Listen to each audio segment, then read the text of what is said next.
संभल की जामा मस्जिद का बदला नाम वक्फ संशोधन बिल के बाद पहला काम। जी हाँ दोस्तों, संभल की जो जामा मस्जिद थी एक बार फिर चर्चा में आ चुकी है, क्योंकि संभल का जो जामा मस्जिद का विवाद था वो आप लोगों ने सुना ही होगा। नवंबर 2024 में वो वहां पे घटना हुई थी जहाँ पे भीषण उपद्रव हुआ था, एक बवाल हुआ था। उसके बाद से अब फिर चर्चा में आई है संभल की जामा मस्जिद। अभी जो चर्चा में आई है उस चर्चा का जो विषय है वो बड़ा ही रोचक है।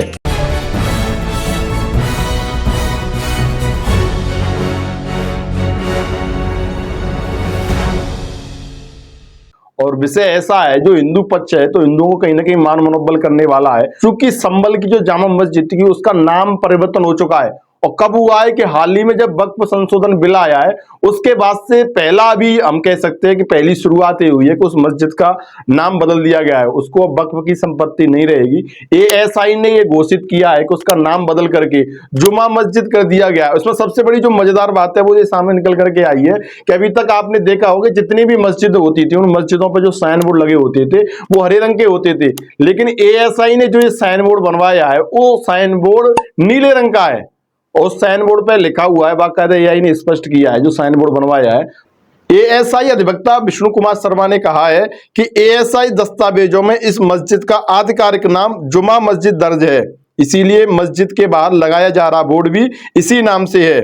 जिस तरह एएसआई द्वारा संरचित सभी स्मारकों के सामने एएसआई के बोर्ड लगे हैं उसी तरह इस बोर्ड को भी लगाया जा रहा है। तो जी हाँ दोस्तों, ये जो अधिवक्ता है एएसआई के, उन्होंने कहा है कि बोर्ड जो लगवाया जा रहा है तो ये बोर्ड बन करके तैयार हो चुका है और वहां की जो स्थानीय पुलिस चौकी उस पर रखा भी जा चुका है।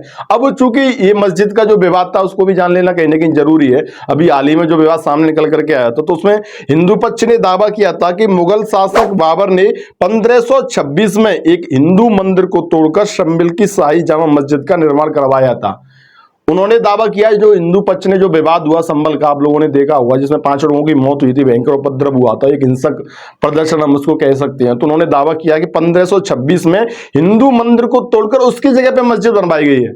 इसीलिए उन लोगों की जो मांग है, हिंदू पक्ष का इस मस्जिद पर मालिकाना हक की मांग कर रहा है।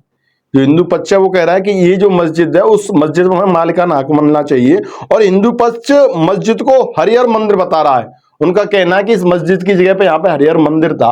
तो कहीं ना कहीं जब ये मस्जिद का नाम बदला गया, एएसआई ने इस स्मारक अपने अंडरटेकिंग इसको ले लिया, इसका नाम बदल दिया गया है, हरे की जगह पे नीला साइन बोर्ड वहां पे लगा दिया है। तो अब कहीं ना कहीं लोगों को ये भी लग रहा है कि ये शुरुआत है, धीरे धीरे हो सकता है यहाँ पे जो मंदिर का दावा कर रहे हैं उन दावा भी उन लोगों को मिलेगा। हालांकि ये मामला कोर्ट में विचाराधीन है। तो कहीं ना कहीं उत्तर प्रदेश में चूंकि अब इस समय माहौल चल रहा है, लोग इस तरीके की बातें कर रहे हैं, वक्फ संशोधन बिल लागू हुआ है, तो उत्तर प्रदेश सरकार या केंद्र की मोदी सरकार नाम बदलने को लेकर के पहले से भी सुर्खियों में रही है, हमेशा से प्रयास रहता है और नाम अक्सर से बदल रहे हैं। उनका कहना है कि जो आतताइयों के नाम पर कुछ स्मारकों के स्थलों के नाम है उनको बदला जाएगा, कुछ जगहों के नाम है, कई जिलों के नाम परिवर्तित हुए हैं। इसी तरह उसी दिशा में इनका ये पहला कदम है। अभी जिस शाही मस्जिद का जो नाम है वो बदला गया है, पहले इसका जामा मस्जिद नाम था, अब उसको जुमा मस्जिद कर दिया गया है।